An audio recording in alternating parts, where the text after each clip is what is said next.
Hello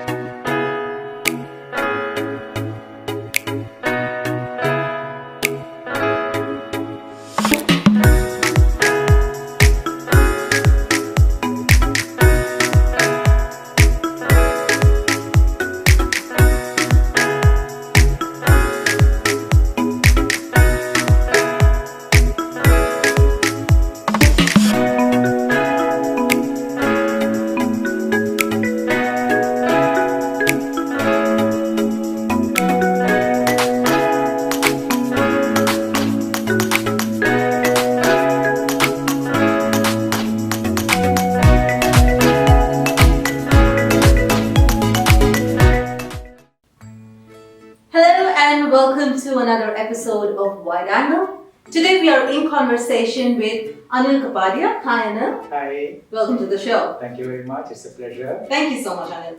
Anil has been with the organization for about 4 years now.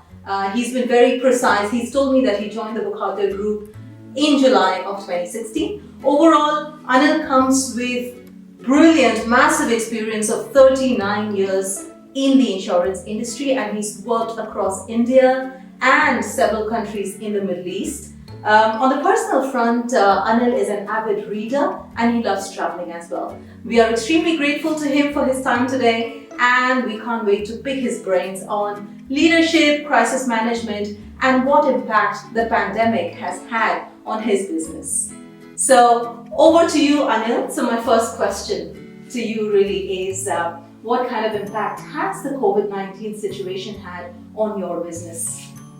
Firstly, before I start, I would like to thank Sajini, Elaine, and the organization for giving me an opportunity to be participating in this wonderful initiative of a wide angle, which gives a perspective of the group with regards to their overall business integration into the UAE.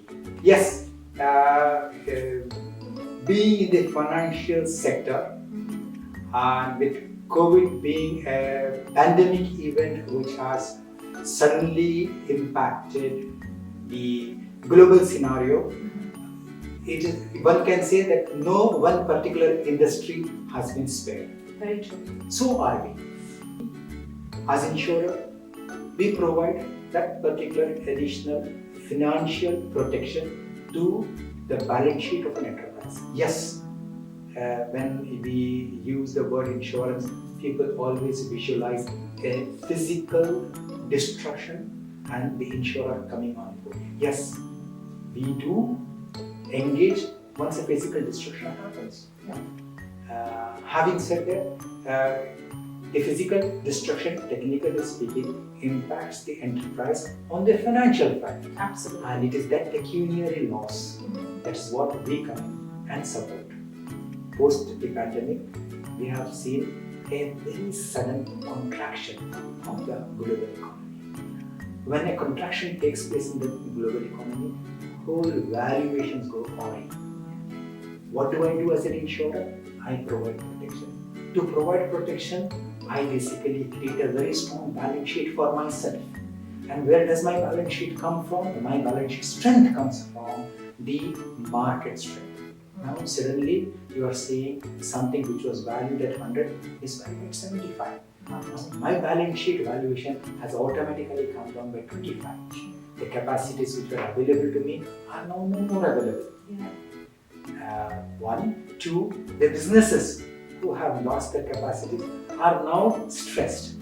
Their ability to provide for additional risk protection has also got impaired. Does it mean that the risk has reduced? No. When an impairment takes place, actually the risk goes up. So we are now looking at a kind of an inverse situation where the global market and the capacities have come down and the risk has gone up. And now you look at me and say, can you give me a cheaper policy?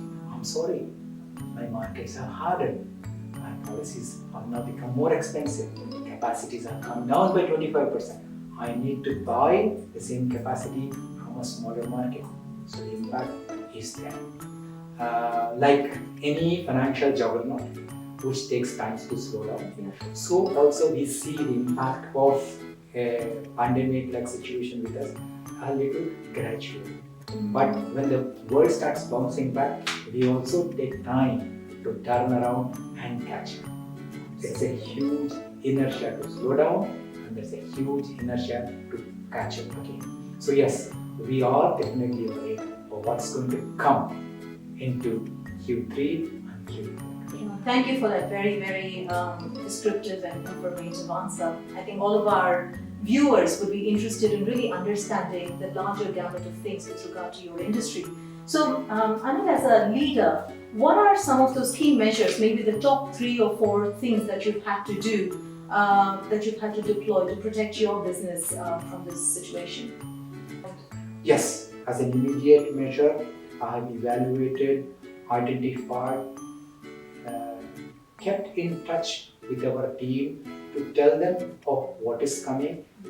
To build resilience, one needs to tighten up. One needs to start becoming aware of what is likely to happen. And that's exactly what we have done. We did a bit of restructuring to immediately identify those projects or those activities which were not on our immediate horizon. Yeah. So we did, yes, identify such activities, shut them down, and redeploy the resources where the request or what our customers were looking for in additional assistance was prepared. Yes, efficiencies, cost containment are keywords which are in symphony with the rest of the world. When we start realigning ourselves, we are looking to see how we can continue to be available to my customer longer term. That's exactly what we have planned.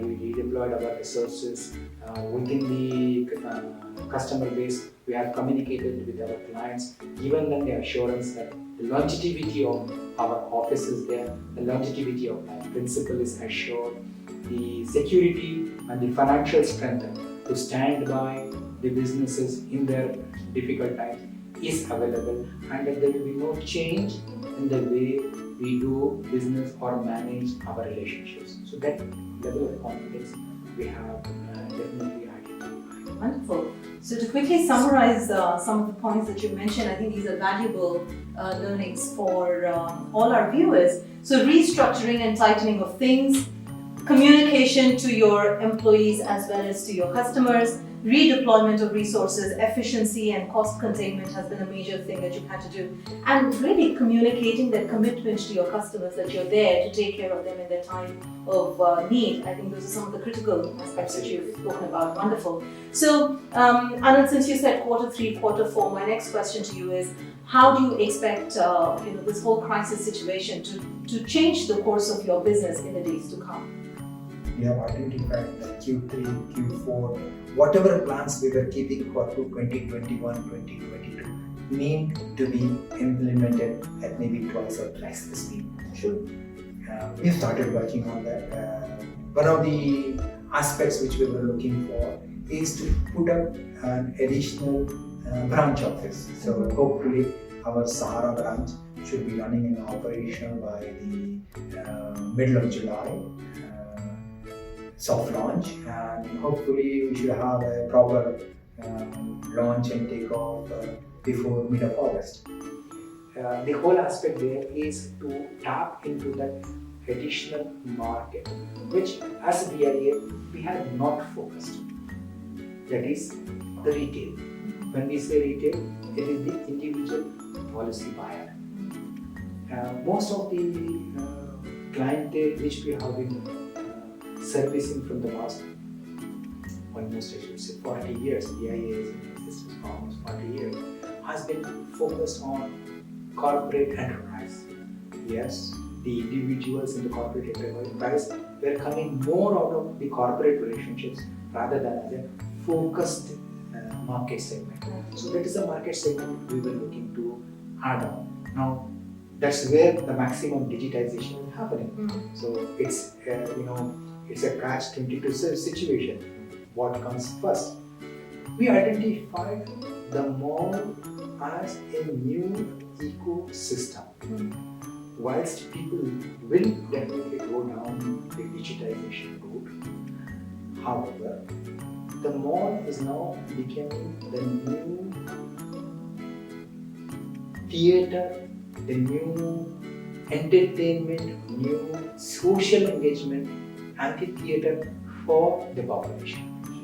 And by being there, we are tapping onto the additional market opportunity of providing a customer experience to such people who would like to have more of a personal touch to their personal insurance purchases. With the best will in the world, insurance is not taught in colleges, schools. People definitely are aware they have one of the subjects, and as a graduate, I don't think many people have placed any importance when they say there's a subject on insurance. Oh, let me finish it, box it, and it's done. So that's where we are trying to see how we can niche ourselves on the corporate side and how we can bring in the customer experience on the retail side. So that's the new method of reinvention. We are limited to some extent on the digitization and other distribution channels only for one reason.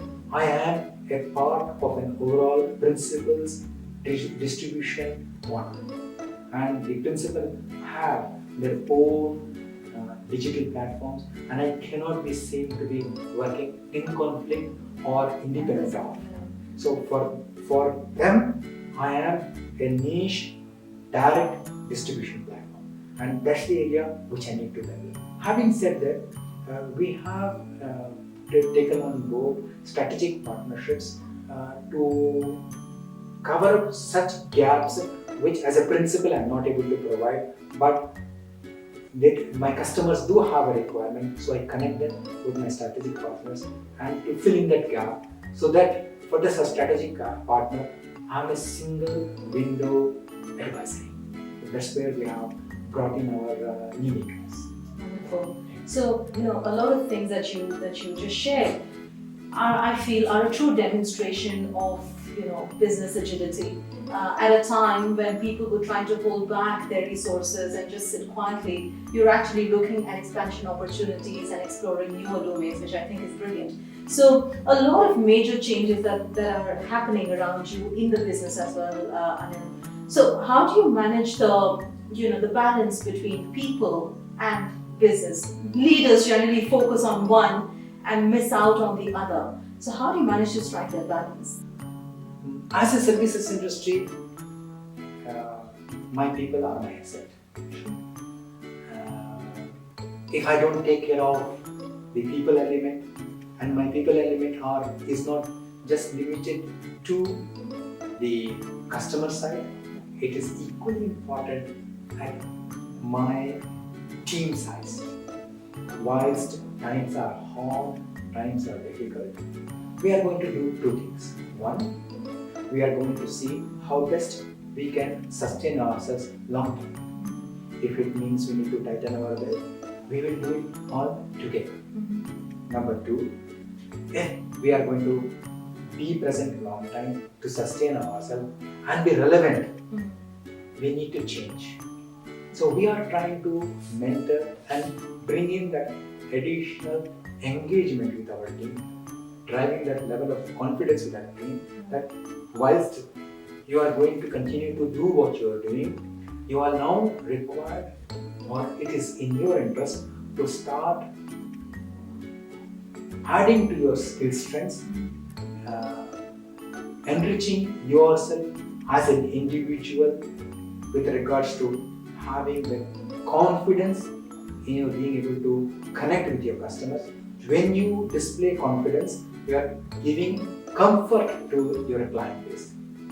If I don't give comfort, I've lost. Because the moment I have comfort, the customer starts looking at me as their preferred partner. A partner who they can see longer term. A partner who they can see walking with them through their hard times as well as their good times. And they can see that, yes, Anil and his team understands what my needs are, understands and sympathizes with my difficulties, and is able to actually give me some additional inputs to help me in protecting my risk at an efficient cost, or mitigate my exposures by taking the correct preventive measures, they find me that I'm no more a supplier, I am a part of the business. So that's where we are trying to bring in the people element on both sides of the fence, or I should say both sides of the engagement, because here it's just nothing but partnership with your team and partnership with the customer base. But I think I hope that answers. Absolutely, and that's an important word to use, partnership, when it comes to your stakeholders, your clients, your customers, and your internal team members.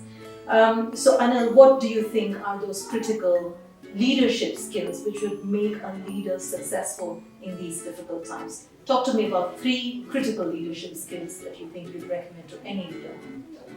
One of the most important things as a leader I have found is he should have the strength and the confidence to say that I am there, we are there.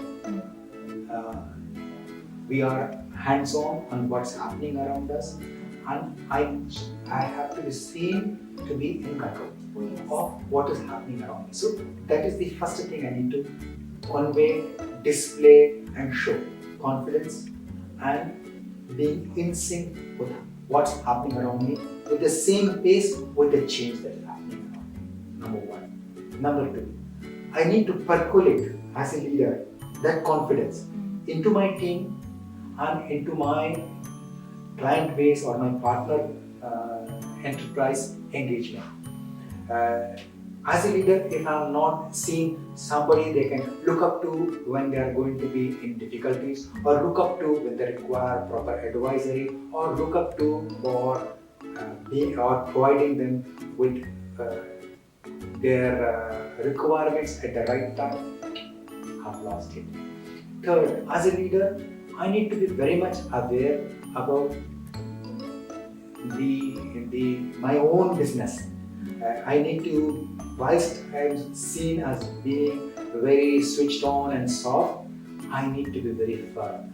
I have to take an action, and I need to have the buy-in, the strength to bring in the buy-in to take an action. And this again is not at one level, it is again both the levels, with my customers as well as with my team. I know it's the 4th one, is that leadership should be cloned. When I am having this engagement with the team, I'm giving that confidence that they should be also walking up and talking or engaging within themselves, with the underwriters and with the customers with the same confidence which I show is as a natural extension. So for the customer, it is Tulsi Avenue branch, which is a very strong branch. It is not just Anil company. It's not a one-man show.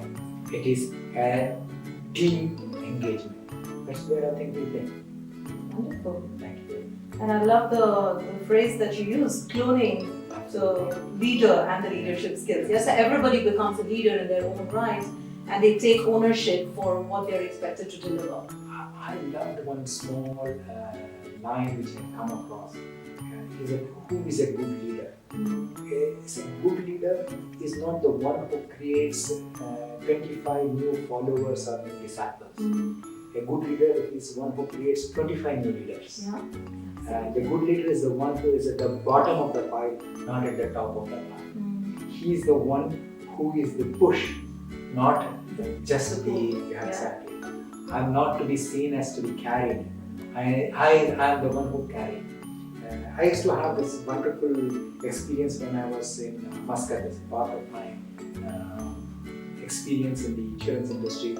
I set up the Muscat operations for one insurance company ground up as a country manager, and we had done recruitment for a lot of nationals, and they would always say, you are my manager, whenever we used to have many of the meetings. And I said, no, I have 11 managers, one worker. Tell me how I can work for you. Wow. Yeah. You are the ones who are at the back, not me. Don't look at me as the one who will keep directing you. I'm here to help you. Please take decisions. I'm here to help you damage control. I'm here to help you know where you are likely to go wrong. Please go. In case you wish to talk to me, come to me with a solution. Where I feel that you need to review, I will identify, but you will take the decision. You will carry the decision, and if you make a mistake, I am proud of you that you make a mistake. Because at this time, please own up the mistake, come to me, I will teach you how to manage it. And we have done it wonderfully well. Wonderful. So, Anil, my last question to you. As a leader and as a human being, what has been your biggest learning from COVID-19? When difficult things happen, they happen suddenly. When things happen, one needs to bounce back along with it. Yes, at times it can be very difficult or disheartening or demotivating. No.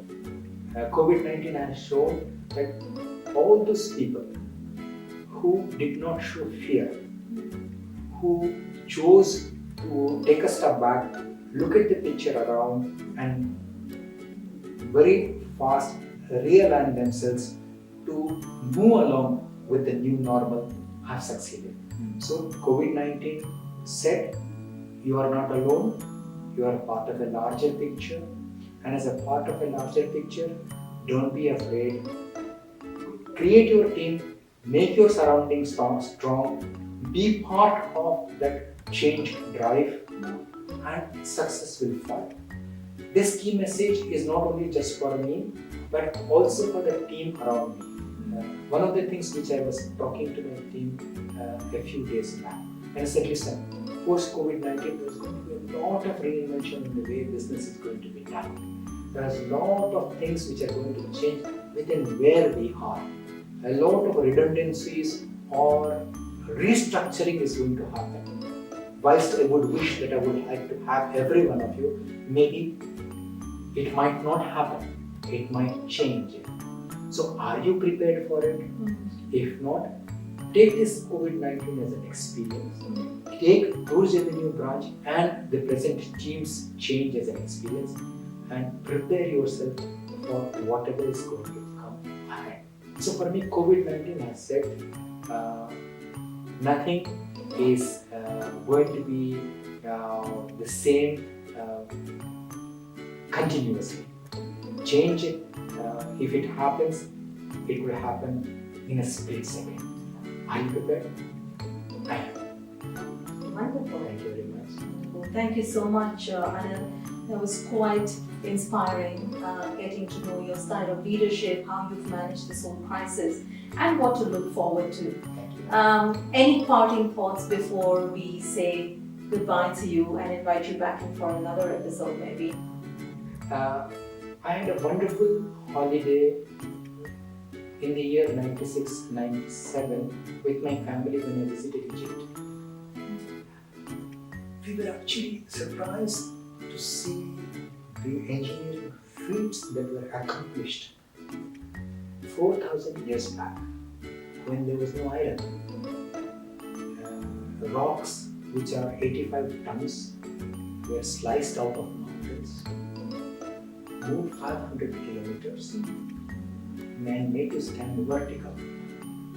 And all this being done just by the ingenuity of the human mind. The floods would come, deaths would be rampant, but it didn't stop. So one was the ingenuity, second was the tremendous amount of resilience that is there in the human species. And it continues to be there. So I tell them, listen, irrespective of whatever it is, we are in for a roller coaster ride. And as a roller coaster, we go up and down. So we are going to suddenly see, we are going to have a twister, and then it's going to be level again. We are going to scream our heads off. But yes, finally it will stop. And we will all get down laughing. Maybe 4 will puke, 2 will faint. We will all get out. Wow. That's all I'm going to see in the coming future. And let's hold on to the roller coaster bar and reach that final end. And if you like it, maybe go for another ride. Wonderful. Thank you so much, Anil. On that note, join us for another ride, another leader, another conversation with Wide Angle. Thank you for watching us today. Thank you. Thank you, everybody. Thank you, Sajini. Thank you, Elaine. God bless you. Thank you so much, Anil.